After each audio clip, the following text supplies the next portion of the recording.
Let me ask you something.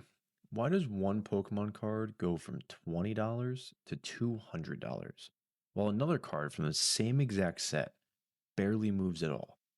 Same release, same era, sometimes even the same rarity, but completely different outcomes.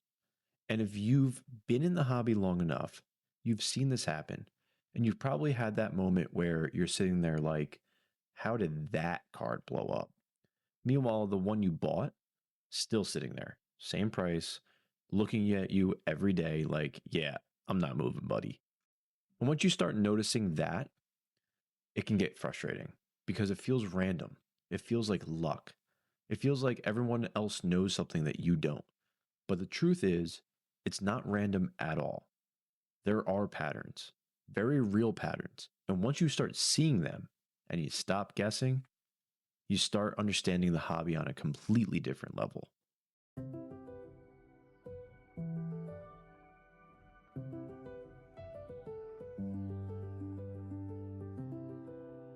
Welcome back to Entei's Inferno. If this is your first time here, my name's Kris with a K, and this is where we talk about the Pokemon hobby from a collector and a vendor perspective. But more importantly, how to actually understand what's going on in it. No fluff, no guessing, no hype for no reason. Just real conversations about the hobby and how to move smarter within it.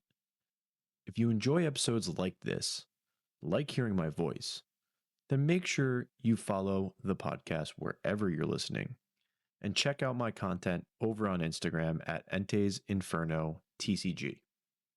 Alrighty, let's dive in. The biggest lie in the Pokemon hobby is this: if it's rare, it will go up. Sounds good. Feels right.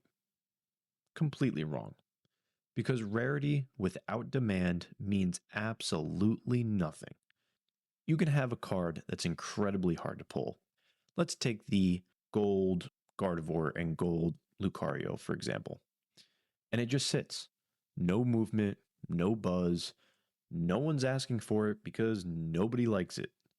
Meanwhile, you've got another card, maybe not even the rarest in the set, and people are fighting over it. Literally fighting over it. Rarity doesn't create value.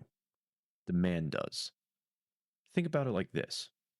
You could have a limited edition item, but if nobody wants it, it's just limited. That's it. It's not valuable. It's just rare and unwanted. And we've all seen those cards, the ones that technically should be good, but just never hit. They just sit in binders, waiting for a moment that never comes. Now let's talk about the biggest driver in the hobby, the Pokemon itself. Charizard, Pikachu, Umbreon, Rayquaza, Lugia. These are just some examples of Pokemon that don't just have fans. They have demand built into them. You could release a mediocre card of one of those Pokemon, and it will still outperform better designed cards of less popular ones. Because at the end of the day, people collect what they connect with. People don't collect cards, they collect Pokemon they love. And this is where people get themselves into trouble. They'll buy something because it's rare, or because someone told them it's a good pickup, but they don't actually like it. And then they're shocked when it doesn't move. Nobody asks about it, and it just sits in their collection. It's like buying something because it's on sale, but you didn't even want it in the first place, and now it's just sitting there and you're stuck with it. Now, let's talk about something that has changed massively in the hobby: artwork.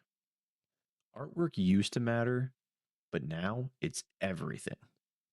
You can have two cards, same rarity, same pull rate, same set, but one looks insane and the other one looks like it was designed on a lunch break. Guess which one wins long term? Every single time. Because people don't just want cards anymore. They want pieces. They want something that looks good, stands out, gets attention, and feels special. The best looking card in the set will outlive the rarest one almost 9 times out of 10. And you see this play out constantly. Certain cards just dominate social media. They get posted over and over and over again. People chase them, talk about them, display them, or promote them. That's not hype. That's demand building in real time. Now, this is where things get a little interesting. Some sets are what I call one-hit wonder sets. They have one massive card, and then everything else drops off a cliff. You open the set, you're chasing one thing, and if you don't hit it, you're kind of like, all right. Now, other sets, they're deep. Multiple strong hits, multiple cards people want, multiple reasons to collect and open it. And here's what happens. Top heavy sets, they spike fast. Everyone piles in for that one card. Then once that hype cools down, the set kind of fades. Granted, there are some outliers like Phantasmal Flames and that Mega Charizard that everybody really likes. Maybe it'll cool down at some point, but it doesn't look like it's stopping anytime soon. Deep sets, now they build slower, but they stick around a little bit longer because there's more to care about. And this is where people mess up. They only look at the headliner instead of asking, what happens if I don't hit the best card in the set? Now, let's talk about timing, because this is where people get really confused and it is important. A card can sit for months, sometimes years, doing absolutely nothing. And then one day, it just goes. And everyone starts asking, wait, why is this going up? What's happening here? Just because a card isn't moving now doesn't mean it won't in the future. And usually the answer is more people entered the hobby. Maybe supply got tighter. Nostalgia could have kicked in. Or people finally started paying attention to that card. Sometimes a card doesn't change. The audience does. Whether it's a generational change, or maybe you have a content creator promoting a card that people overlooked at first. And they also get a little bit of FOMO. Hey, if they like that card, maybe I should like that card too. It happens. When you combine everything together, the Pokemon, the artwork, the set strength, the timing, that's when you get the cards that blow up. Not one factor, not luck, not randomness. It's alignment. And once you start seeing that, you start realizing why some of your old purchases never moved. Not because you were unlucky, but because the signs were just never there. So, how do you actually use all this? Well, you slow down, you stop rushing buys, and you start asking better questions. Do I actually like this Pokemon? Does this artwork stand out? Would I still want this card a year from now? Or am I just convincing myself it's a good idea? Because most bad buys in this hobby don't come from a lack of knowledge. They come from forcing something to make sense, shoving a triangle block into a circle. At the end of the day, cards don't just randomly go up. There's always a reason. And once you understand those reasons, you stop chasing, you stop guessing, and you start collecting with intention. And honestly, that's when this hobby becomes a lot more fun. Because now you're not stressed about what's going up. You actually understand why it is. All right, that's enough for today.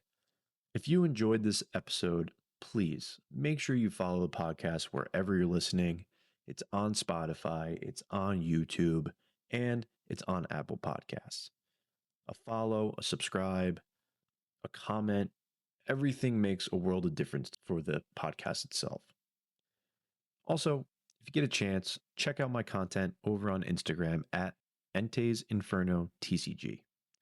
My DMs are always open. I'm more than excited to talk to everybody about the Pokemon hobby. All right.